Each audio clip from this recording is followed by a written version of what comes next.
Are you a geek of true crime series? If so, Netflix is serving you with yet another deliciously cooked documentary or a true story that is about suspicious death of Maria Marta. A new documentary called Carmel, Who Killed Maria Marta is premiering on Netflix on 5th of November to kick off your monthly consumption of real-life crime tales. This is a 2-decade-old case that shocked the world with its dismissive result. A woman from Argentina who was brutally murdered at her home, but her death was ruled out as an accident. If you are like people who can't fall asleep at night without watching at least one good episode of a crime show, this is surely going to light you up.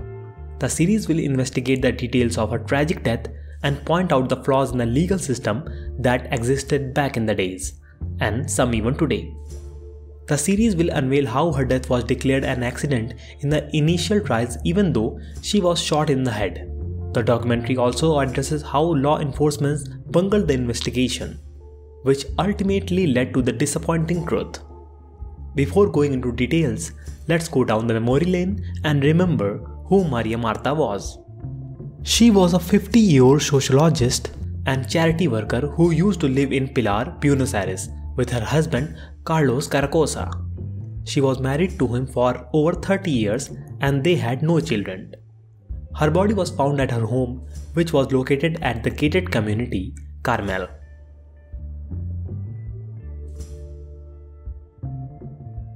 Marta was found in the bathtub on 27th of October, while her husband was watching Super Clasico with his in-laws. Initially, the police claimed that it was all an accident and that she had fallen and hit her head on the tap. Her family brought the story and signed the pre-made death certificate, as it made the burial process easy. However, her stepbrother didn't buy the lie and urged a thorough investigation. After several weeks and a lot of drama, her autopsy revealed that she was shot 5 times before being dumped in the bathtub.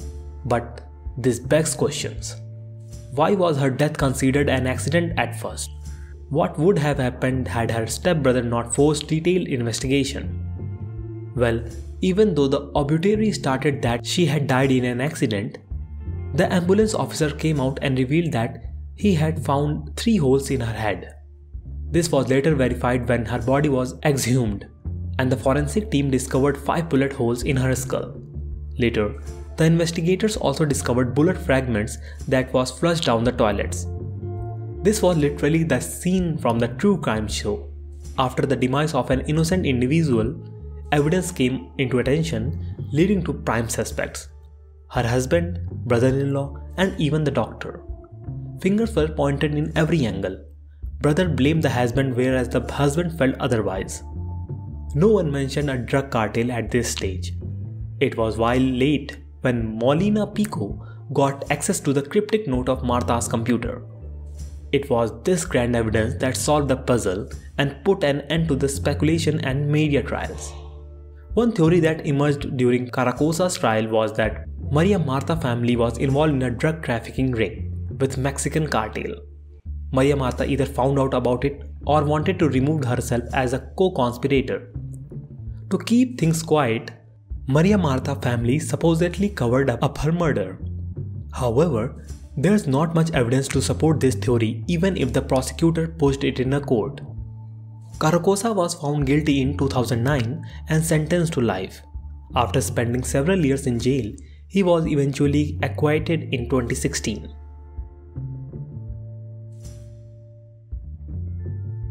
Carlos, her husband, who went to trial and was acquitted in 2007, and 2 years later he found guilty.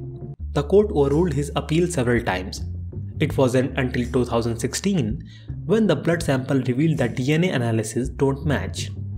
Her family believes that Marta was a victim of a botched robbery and that someone had broken into her home and she simply faced the consequence. Investigators have been looking into Nicolas Paquelo, who was then a neighbor, as potential suspect. He is currently in prison for 2 robberies, but not Maria Marta's death. Maria Marta's family was long suspected that Paquelo was the person responsible for her death. At the time Maria Marta passed away, Paquelo had recorded for robbery and fraud. If it was Pagello, his motive would likely have been theft. While he had an alibi at the time, 3 teenage witnesses in 2002 notices that he was jogging by Maria Martha's the day she died. Anyway, even today, the case remains unsolved. It's been 18 years long and the murder is still a mystery.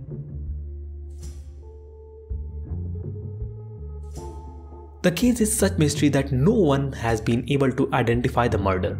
Throughout the years, there have been several angles observed.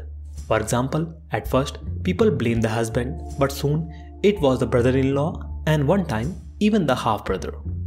Later, it was the drug cartel involved and then came the money laundering angle. The police tied up to cover the murder in the beginning and called it an accident. Today, we know that there are 2 accomplices in her death and that was probably a burglary. So it's the crime thriller that you must not skip. And if you like the video, hit the like button, and for more such content like this, subscribe to our channel.